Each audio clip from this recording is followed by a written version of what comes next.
Thanks for listening. It's time to experience the amazing flavors of eatlocalminnesota.com. It's your key to unlocking the best local and independently owned restaurants in the Twin Cities. See how eatlocalminnesota.com can point you to that perfect one-of-a-kind spot. If you're craving barbecue, then don't drive too fast or you will miss Scott Jamama's Hot Barbecue, located at 3 West Diamond Lake Road in Minneapolis. Scott Jamama's offers mouth-watering baby back ribs, grilled chicken, and half-pound pulled pork sandwiches. The potato salad, spicy baked beans, and twice-baked potatoes should not be missed. More details at scottjamamas.com. Explore the award-winning, spirited Midwestern flavors at 30 Bales in Hopkins. Priding themselves as a scratch kitchen using the cleanest, most local ingredients they can source, join 30 Bales for lunch, dinner, or their scrumptious weekend brunch. Conveniently located at 1106 Main Street in Hopkins with plenty of free parking. See their menu at 30bales.com. With your AM 950 weather, I'm Brett Johnson. Look for clear skies tonight with a low around 51, Thursday sunny with a high near 82, and Friday a chance for rain with a high near 73. Nightingale off 26th and Lindale has patio, dining room, and bar seating available. Menu favorites include the famous Nightingale burger and fries, ginger tamari chicken wings, smoked chicken liver plate, and more. Plus, they still do takeout and delivery. Open daily 5 p.m. to 1 a.m. with a full menu till midnight. More at nightingalempls.com. Portions of the following program may be pre-recorded. The views expressed and the opinions given by the individual host, guest, random reptoid, or chupacabra may not necessarily reflect those of AM 950 Radio, its affiliates, or its sponsors. Now, it's time to step into the unknown.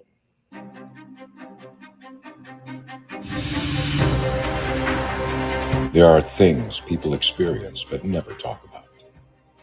A shadow moving in the corner, flickering of the lights, a disembodied voice. We invite you to talk with us. Share your story, share your experience, because this isn't just your story. This is our story. This is GhostBox Radio with Greg Bakun. And this is GhostBox Radio on AM 950, where every night we talk about the paranormal, ufology, Bigfoot, and so much more. My name is Greg Bakun, and thank you very much for joining me tonight. Before we get to Robert, the one thing that is this a thing, first of all, that if you have a laptop and it needs to be updated, they tell you it's time to update, we need you to update, and you don't do it right away because maybe you have, perhaps like myself, a couple thousand things open. And yes, I do need every piece of the couple thousand things open because I go back and forth. I mean, we're all people who have a lot of stuff going on, and there's always a need, and I have especially a lot of Word documents open because I'm making notes different places and everything else. And then it kind of forces you to restart, doesn't it? This isn't just my imagination. That I'm pretty sure that Microsoft starts turning off stuff on your computer to force you to restart. An example of this tonight was I was doing a live on another network. I was helping out and stuff, and it wouldn't let me, I use StreamYard. For those who know what StreamYard is, it's a way to do live Facebook streaming. We use it at the station all the time. And I found that when I try to log into it, which is something that I do every day, it wouldn't let me. And there's no reason why it shouldn't have. It didn't let me. Logging in was fine, but having access to my camera, having access to my microphone were disabled. There is no reason for it to be disabled. So while the show has started already, I needed to go and update my computer, which only took a mere 8 minutes to do. And what's even worse, it started updating my BIOS, which I really, I really don't know about that. I don't like that. And I don't like the fact that you have to do these, and in my mind, it feels like that they are kind of twisting your arm when it's like, okay, it's time to do it. Back in the day, we just had like discs or something to update, and now it's getting a little too much, I think, at least. I don't know what anyone else thinks here. But it's definitely one of those things that I just really kind of annoys me, but whatever. What doesn't annoy me is the fact that tonight I have Mr. Robert Robinson with me. For those who have listened to this program and my other iterations of this show over the past 5 years, Robert Robinson had been on a number of times talking about cryptozoology, in particular, talking about Bigfoot, talking about his research that he has done, the books that he has written, such as International Legend Trippers. It's fantastic. His wealth of knowledge, everything that he does, and one of the reasons why I enjoy inviting him back, because he's a good person. He's very knowledgeable.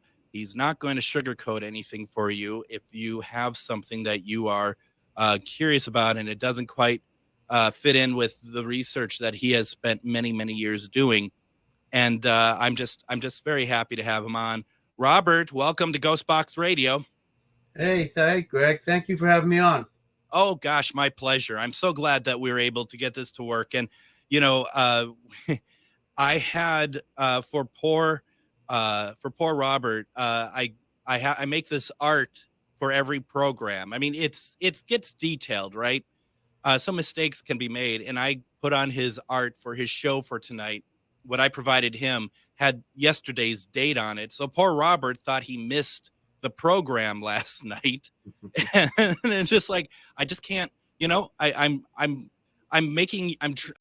trying to make you fail or something, Robert. I don't know what happened, but I apologize for that. No problem. So one of the things I wanted to do tonight, and I don't know how well this is going to work. There's some sites out there that have recordings that were taken out in the field of these creatures, these Bigfoot creatures, Sasquatch, whatever you want to call them.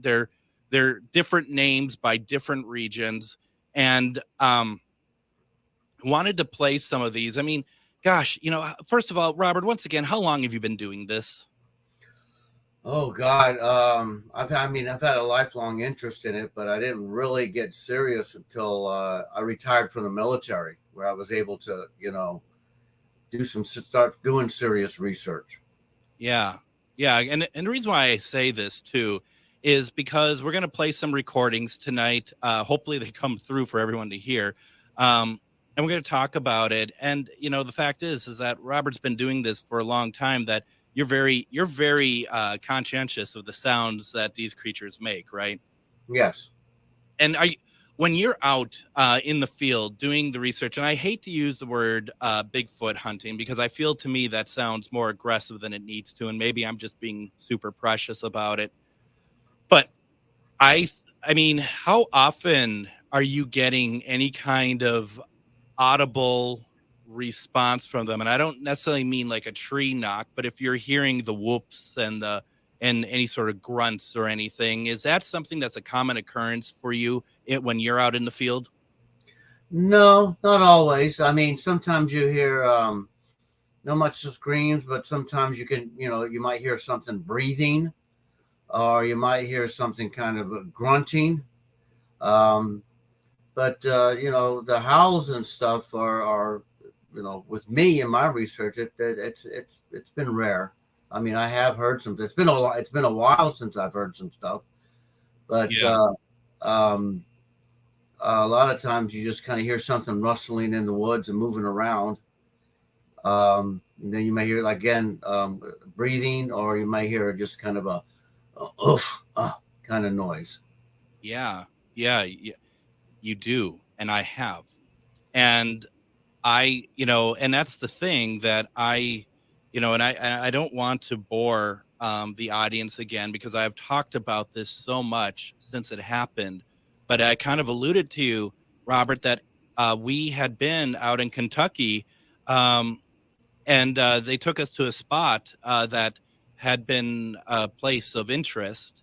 And what we ended up getting was, first of all, the tree rustling, like something would follow us step by step. And when we would stop, and it was like two of us, when we would stop, the rustling would stop, right? Yes, I've had that happen. And that is not creepy or anything. You know, it's a little bit off-putting, right? At least to me. You're probably like, oh, what are you talking about? But we've had a situation where in that same place that we saw something, and we know what's around that area in the sense of anybody coming into the area that shouldn't be there. We were in an area that had a long open path area, a long area. And I think it was about, I don't even know how far away it is. I see Shar on here. I don't know, Shar, how far away were we? And you know exactly what I'm talking about. And there's three of us in a row just watching. And all of a sudden, some bipedal creature steps out into the moonshine in an open area and just stops and looks our way. And I will remember, and all three of us who were not talking, all three at the same time, just point at it. And we're like, look at that. We is independent of each other. We just did that. That was our response. And I will never forget that.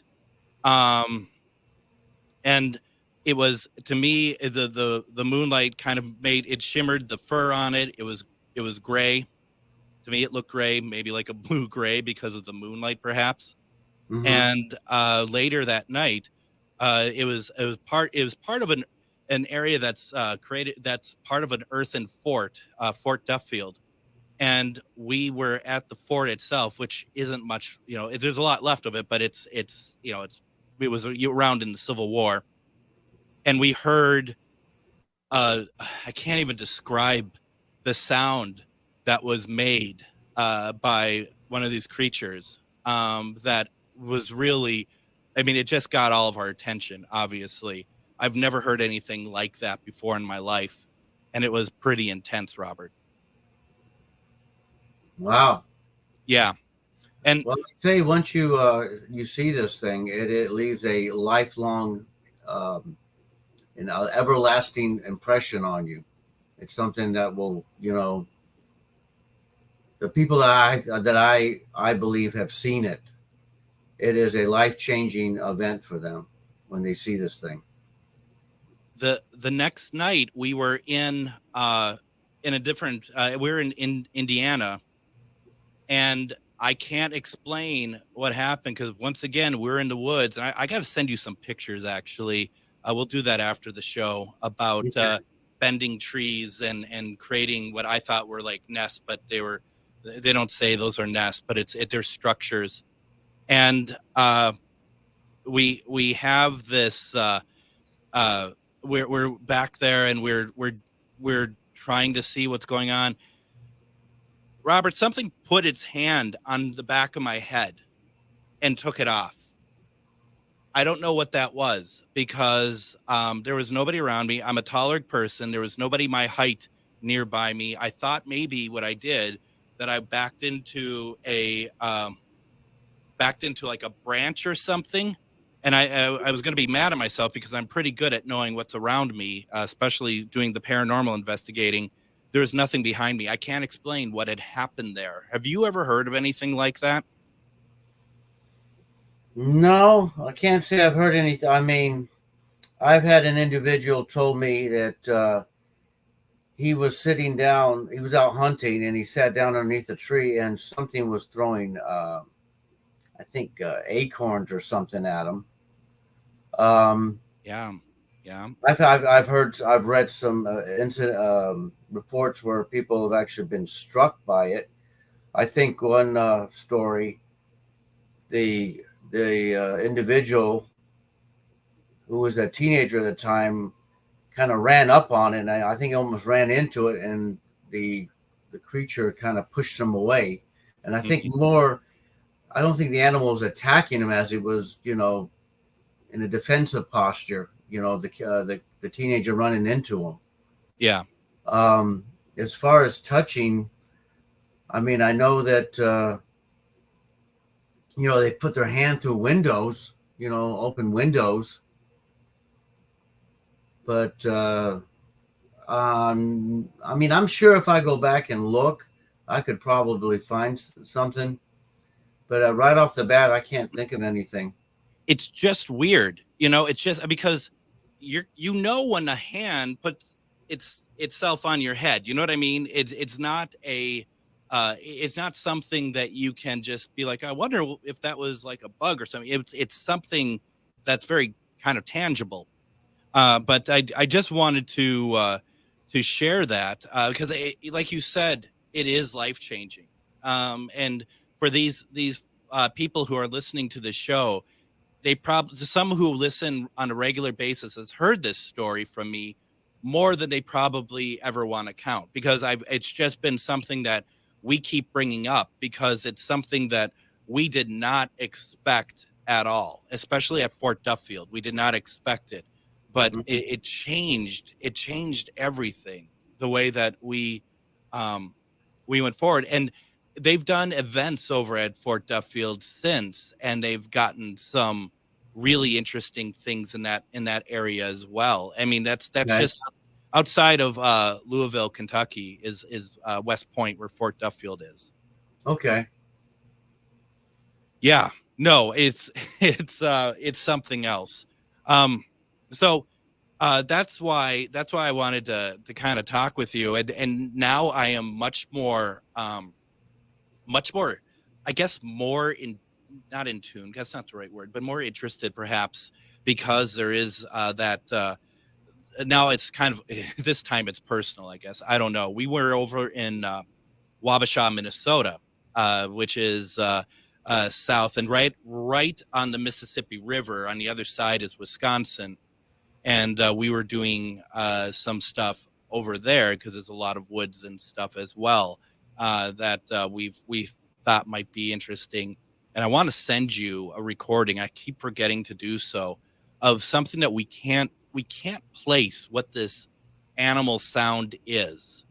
And maybe you might be able to shed light on it. And you might just be like, well, it's a duck or something like that. It might be something really mundane and simple, but we were really surprised by it. And I've been meaning to send it your way to get your thoughts on it, because once again, it was something that we just didn't expect. And we also got some tree knocking over there outside of on the other side of the Mississippi River. Okay. Well. So yeah, and we're going to go to break here in a minute. But Marcy was wondering, in your experience, Robert, are these creatures, are they curious? Yes, especially the younger ones. I mean, most animals are. I always tell people, a lot of people that I take out, when we go out looking for these animals, it's sometimes better just to stay in camp and let them come to you. Because I mean, if you go out walking around, they're gonna leave. They're gonna go hide. Yeah. But if you stay and just, if they're in the area, one of them's gonna come over and take a look. I always say these group of these creatures. Again, this is a theory. Okay. Sure. Because, and again, I get this from the whole theory about gorillas, that they have like a lookout that they put, one will go out there and kind of keep a lookout in case anything comes close to the pod. And I think what happens is when we set up camp out there, if they are in the area, the lookout will kind of come over and see what's going on. Yeah. So curious, absolutely, they're curious. You got the younger ones that have been known to sit around and watch. They've been observed watching kids in playgrounds. They've been observed watching through windows. So yeah, absolutely, they're very curious. So I want to do this. I want to go ahead and take our first break. And what we can do here, there's some comments in the comment section about gifting stumps. We want to talk about that. We got some recordings that we want to play for Robert, get his thoughts on them. We're going to have a great conversation. Put your questions in the comment section. You're listening to GhostBox Radio on AM 950. If you own a holistic or metaphysical business and are looking to expand, then you need to be listed on metamorphosisconnections.com. It's a network where you can grow with like-minded practitioners and reach new clients. Metamorphosisconnections.com is an online directory you need to list yourself and your business. Our platform makes it easy for you to create listings of your products and services, and you can also choose to list your classes, events, and so much more. Metamorphosisconnections.com helps you create weekly and monthly promotional ads targeted towards your potential clients and promotes them for you via social media and newsletter. There are clients searching for your specialty right now. Let us help them find you. Start your listing today so you can share your own unique gifts and talents by finding the level of membership that best fits your needs. Let us help you reach your clients that are searching for what you do. Visit metamorphosisconnections.com and sign up today. Fall is here and it's the season of changes. But you know what doesn't change? The fun and excitement at the National Eagle Center in Wabasha. Pack up the family for a perfect day trip and take a drive to Wabasha to join the celebration during their Soar Fall Flight Festival happening September 23rd and 24th.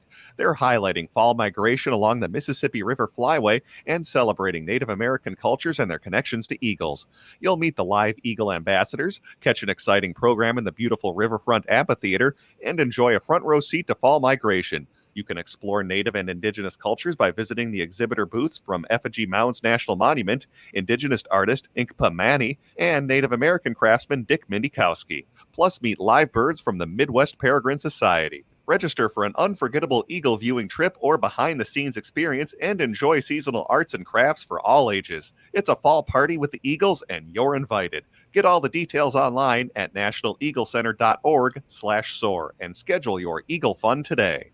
Have you ever wanted to see a real Masonic Lodge or visit a beautiful hotel from the 1800s? GhostBox Radio with Greg Bakun, Charvinity bring you a weekend of paranormal investigations in Rush City, Minnesota. Starting Friday, September 22nd at the historic Grant House and continuing into Saturday, September 23rd at the Jasper Masonic Lodge, we have a lot of options for you to join in on this event. Go to charvinity.com/event-list for full details.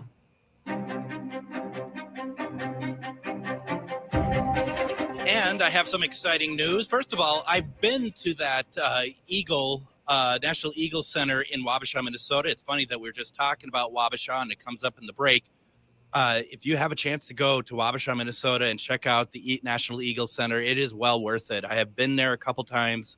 It's beautiful. It's a beautiful building, and they have some incredible birds there. So please definitely go check that out.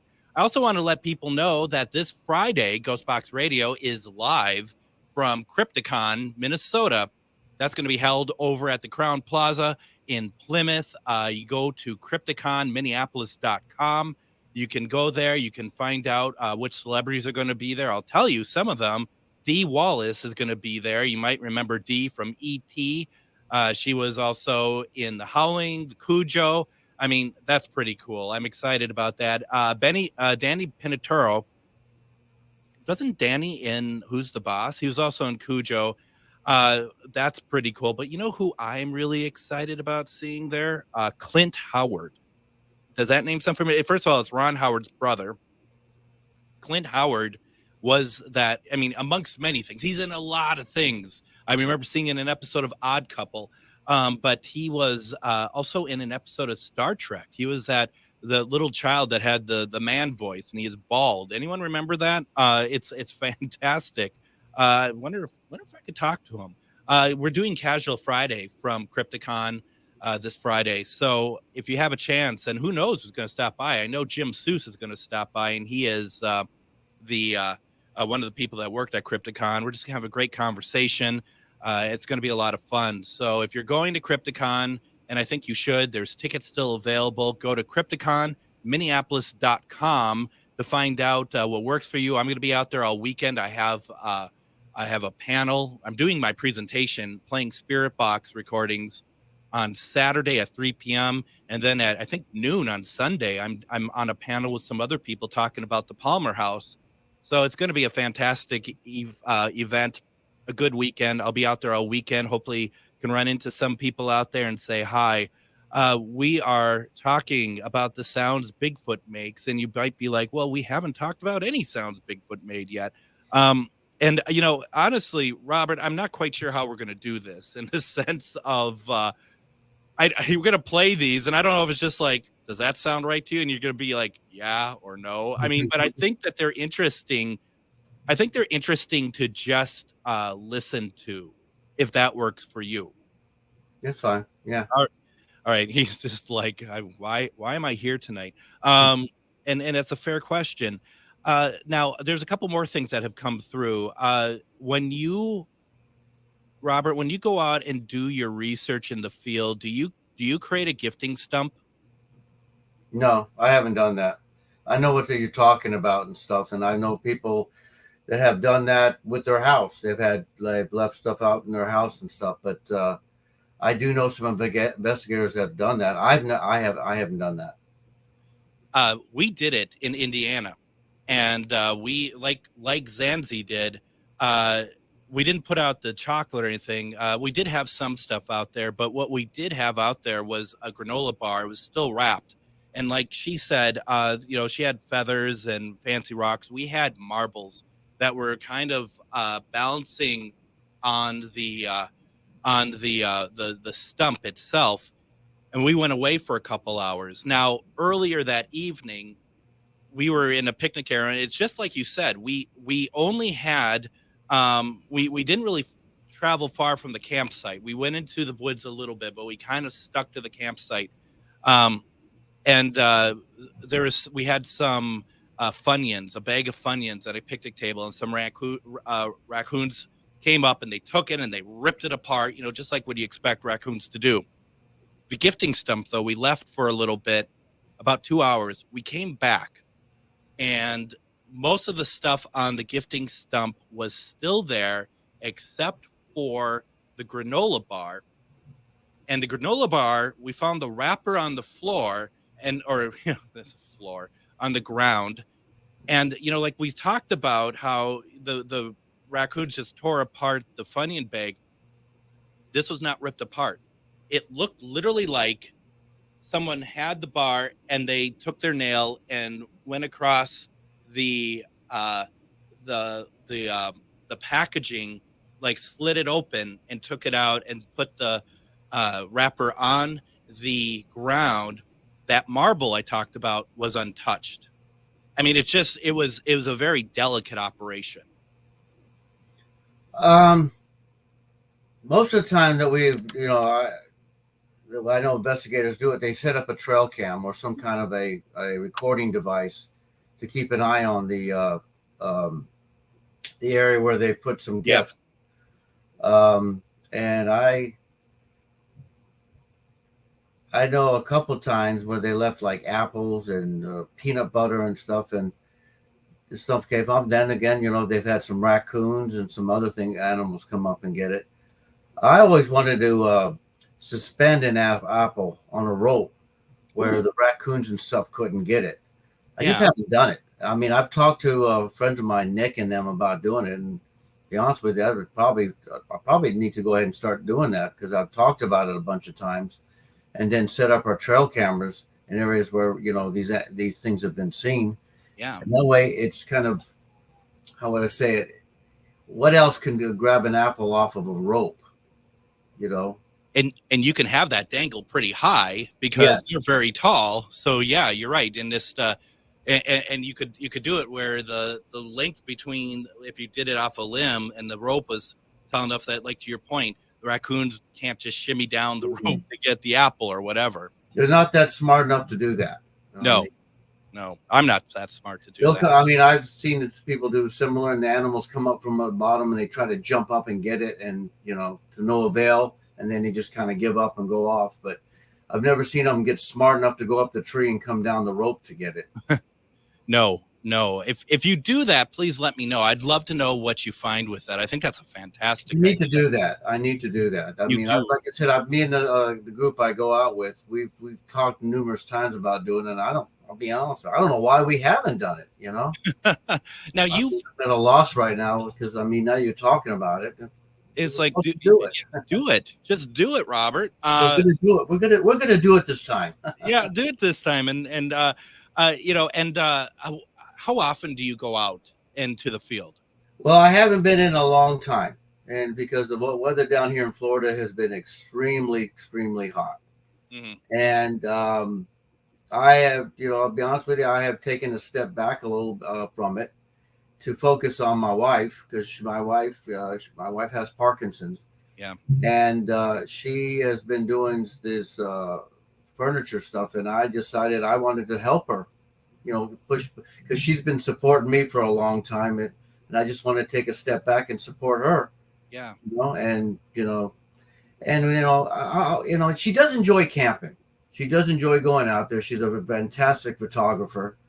I'm not sure how much she really believes in all this stuff, because we've seen some obvious hoaxing and some stories that are a little far-fetched. So she's on the border on that. She's a little bit more in the paranormal than she is in the cryptozoology, but she does go out with me, and she does keep an open mind. But she, if she doesn't think somebody's being truthful and stuff, she will call them out. When you're saying this, and when you're talking about that apple, and it's like, why haven't you done it yet? Robert, why haven't I had you on talking about paranormal and ufology? Because you're well versed in all of that as well. We never seem to talk about that. I love all that stuff. The paranormal, ufology, the unexplained, missing people, the Bermuda Triangle. That's, it's not just Bigfoot. Bigfoot seems to have been what it is. I enjoy going out in the woods, and I enjoy looking at for stuff, Bigfoot's an excuse to go out in the woods. I mean, not saying I don't. I think there's something out there, bottom line. Mm-hmm. But I also like going out there and, going into an old abandoned house and stuff with my wife and stuff, and looking at stuff. And we do know all the paranormal groups down here in Florida. Yeah. And,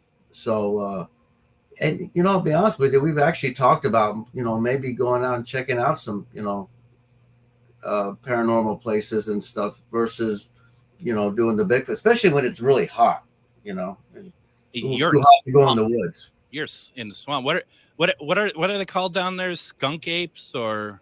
They call it the skunk ape. I kind of,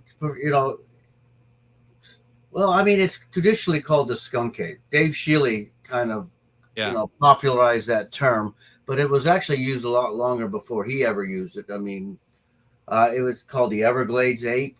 Mm-hmm. And some people just, never really associated it with Bigfoot till the Patterson film came out, and then people started, hey, we got one of those down here. And then a gentleman, last name Osborne, in 1971, when him and two other guys were out in the Big Cypress Swamp, saw it, and when they were interviewed, he pretty much animately said it's a skunk ape.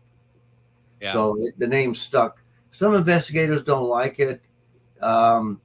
Ramona Clark Hibner in the 70s hated the term, and she actually called it the Yeti. She liked the term Yeti. Yeah. Some people refer to it as Bigfoot. Some people refer to it as a swamp ape. I'll be honest. It's the skunk ape, because that's pretty much people refer to it down here in Florida. I prefer the term swamp ape. Yeah. It's got a better ring to it, because up in Texas they call it the wood apes.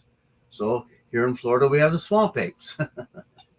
And one thing I forgot, I never really talk about when I retell the story that I had 100,000 times. But one thing I never talk about, and was thinking of the term skunk ape, was the smell that we encountered as well.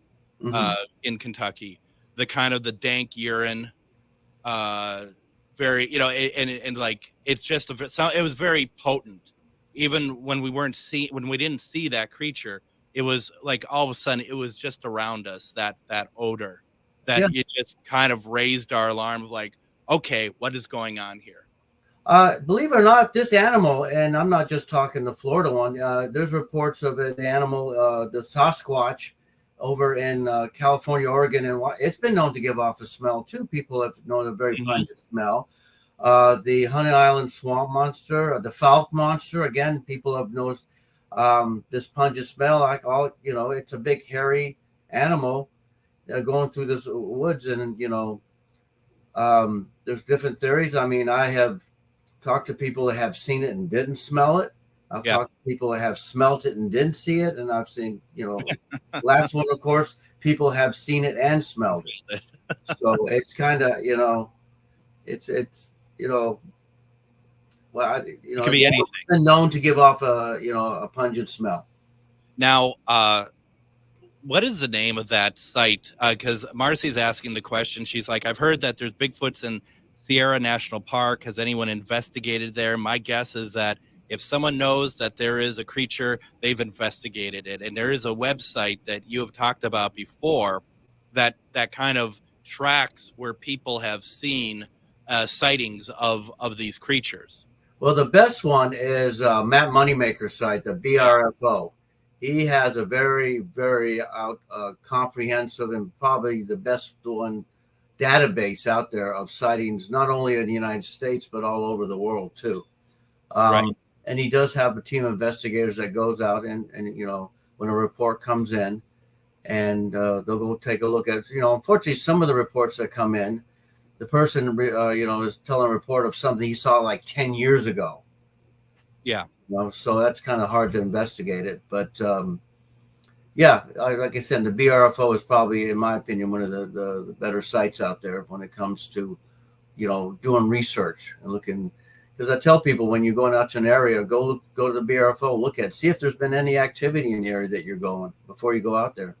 Do you feel that it's, and we're going to get to some sounds here in a second, but do you feel that it is, if you're looking and you don't see a report of a sighting, do you feel that it's maybe not a place that you should go and look, or do you think that that's more of like a kind of a lost opportunity and that you should go and check it out? Me, I only go to where I've been told or read where there's been some activity. Because there's a reason why the animal's out there. Now, you can find an area close by where this, there's maybe been some sightings, and you look over and say, well, look at this wooded area over here. Maybe it's, gone over there. I have done that. I've actually looked over at this area and say, well, look, there's a creek going through here. I wonder if this animal is traveling the creek. It was seen going in this direction.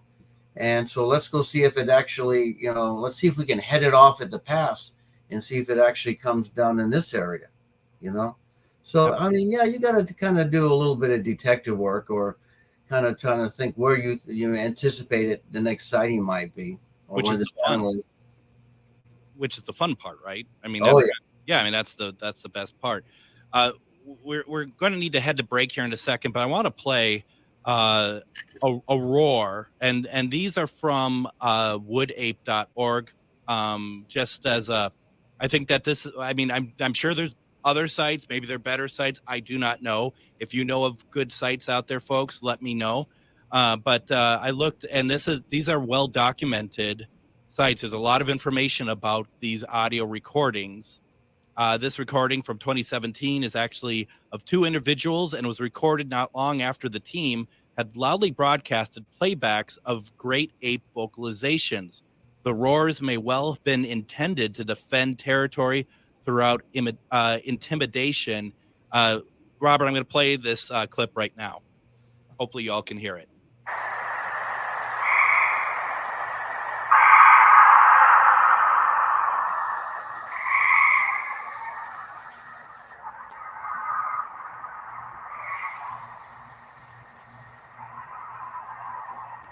Well, that's frightening. I'm going to play it one more time.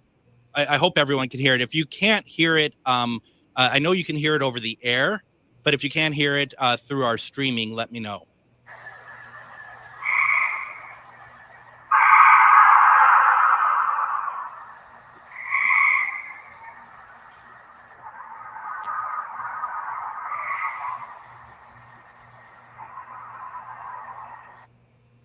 So what do you think of that, Robert? Sounds like an eagle screeching to me. So you're thinking that it's not a creature, not a well, sound. Based on some of the recordings that I feel might be some validity to it, that one there to me it sounds like it sounds like an eagle screeching, or almost an owl. An owl can make those sounds too. And that's one of the things, because as we alluded to earlier about our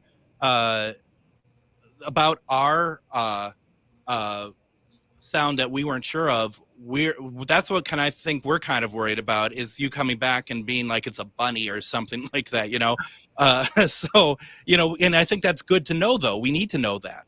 Well, I mean, you got to put it out there, and there are, I am no expert, so please don't think I'm an expert on any kind of animal sounds. I'm just, telling you what it could be. I'm happy to know what you think. Yeah. And it's funny that you think it's an eagle, and we just, played that commercial for the National Eagle Center. I don't know. Maybe this is all just one big marketing ploy. I don't know anymore. It's not. It really isn't. Well, okay, let's do this. We're running late on break here. Let's go ahead, take our second break. We're going to play more of these so that Robert can tell us it's not Sasquatch at all, which is actually what I want to know. Let me know what you all think in the comments. Any questions or anything? You're listening to GhostBox Radio on AM 950. Have you ever wanted to see a real Masonic lodge or visit a beautiful hotel from the 1800s? GhostBox Radio with Greg Bakun, Charvinity, bring you a weekend of paranormal investigations in Rush City, Minnesota. Starting Friday, September 22nd at the historic Grant House and continuing into Saturday, September 23rd at the Jasper Masonic Lodge, we have a lot of options for you to join in on this event. Go to charvinity.com/event-list for full details. Hi, this is Todd from 30 Bales on Main Street in Hopkins. My co-founder Tom and I developed our restaurant to celebrate everything Midwestern cuisine has to offer. Our upbeat neighborhood gathering place brings together bright personalities, bold recipes, clean ingredients, and craft spirits that play with the unique flavors of the Midwest. The menu at 30 Bales is inspired by seasonal ingredients grown close to home. Find us across the street from the Hopkins Center for the Arts at 1106 Main Street with plenty of free parking. Go to 30bales.com to learn more. Reach your highest level of consciousness and well-being with metamorphosisconnections.com. Metamorphosisconnections.com is an online directory of the best holistic and metaphysical practitioners to help you make your most informed choices. You can search metamorphosisconnections.com for classes, events, wellness and life coaches, plus metaphysical products and shops. You can also search for a wide array of healers from all modalities, including EFT, sound healing, energy healing, light therapy, ancestral healing, shamanic healing, reflexology, past life regressions, hypnotherapy, yoga, and more.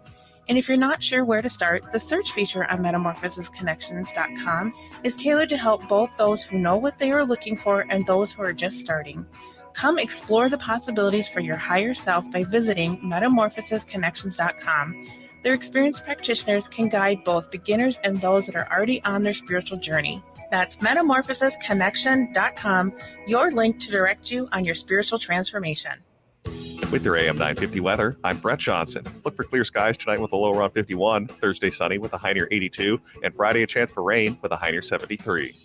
Nightingale is your cozy, comfortable neighborhood bar and destination restaurant serving delicious food and drinks. They have a menu comprised of snacks, bruschettas, and small plates designed for sharing but is sure to satisfy your appetite. Plus, they have thoughtfully crafted cocktails. Find details at eatlocalminnesota.com.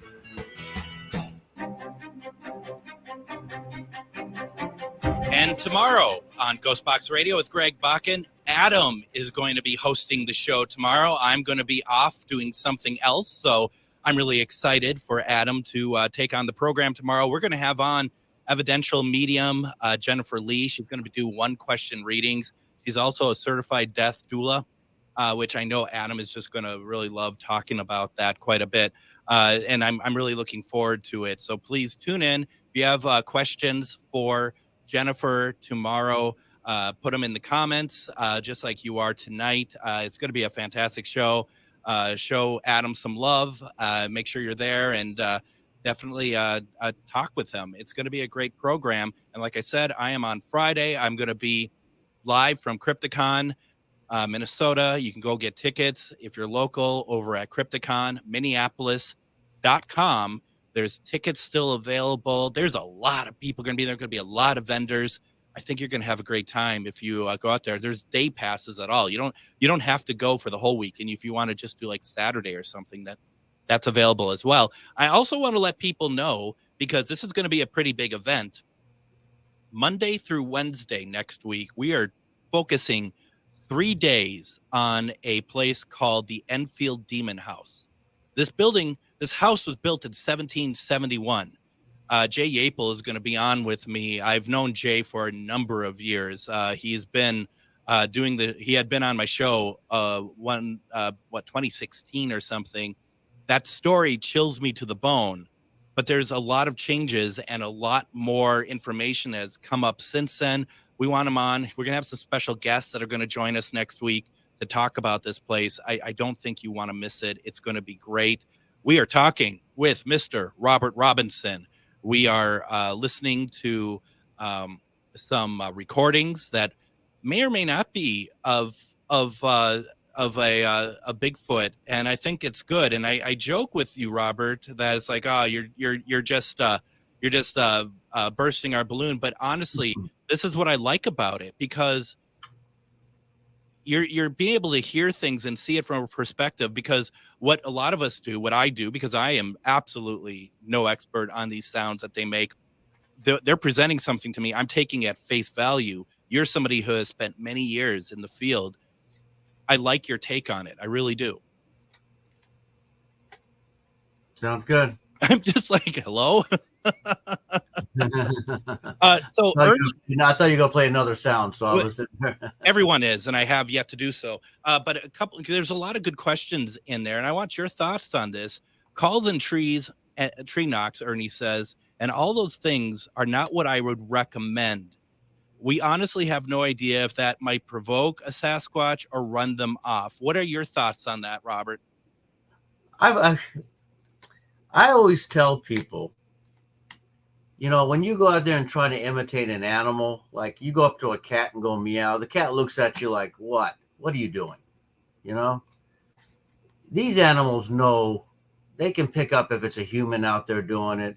And the whole wood knock thing, they're intelligent. They really do know what's going on out there. So, you can go ahead and do a wood knock and hope something happens. A lot of times I've been out there wood knocking and nothing's happened.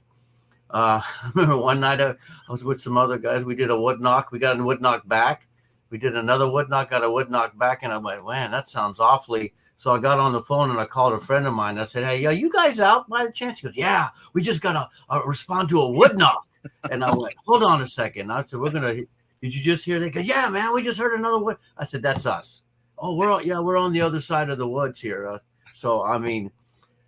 have heard some wood knocks. Me and my wife and me were out one time, and we turned around. All of a sudden, bang! We heard a wood knock. We both looked at each other and I think what it was whatever it was that did the wood knock was signaling that we were leaving the woods. Sure. I don't think they really. You can go out there all you want and do wood knocks. You can go out there and try to do your screams, but these animals, they know when we're out there. They know that's a human doing that, and they know it's a human doing the wood knocks and stuff. But I'm not gonna lie and say I don't do the screams, because I can't do anywhere close to doing those on there. I do play some of the sounds that I've heard on. I have them on my phone that I was just gonna ask. I'll get one of those little Bluetooth speakers and hang it up and play it like the Sierra sounds. I like playing those ones. Yeah. Well, and when I was in Wabasha, we did the same thing. We played some of those, and that's when we started to get some what we thought were responses. Now, and I say that once again as this is what we think it is. I don't know, but that's what we think. Why don't we play something here now? This from this site once again. I'm on woodape.org. It's a Sasquatch dating site. No, okay, but it's woodape.org, and what they're telling us we're listening to is the roar of one of these creatures, which might be an eagle again. And I say that it's very interesting. Also a gorilla and a puma. So you're going to hear three of them. And as a comparison.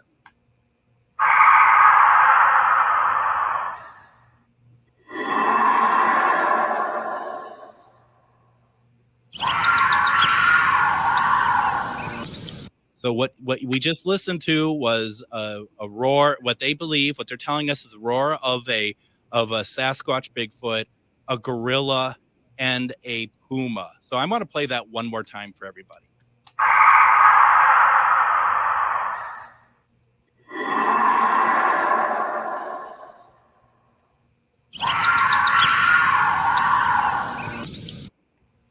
Now, that probably was the same eagle then again, probably, right?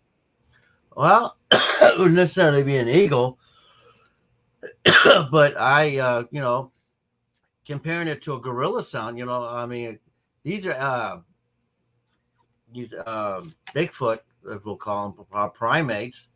Yeah. And it's determined just their head structure. Even Jeff Muldrum even said that the way that they're, excuse me, bless you, their head is pivoted.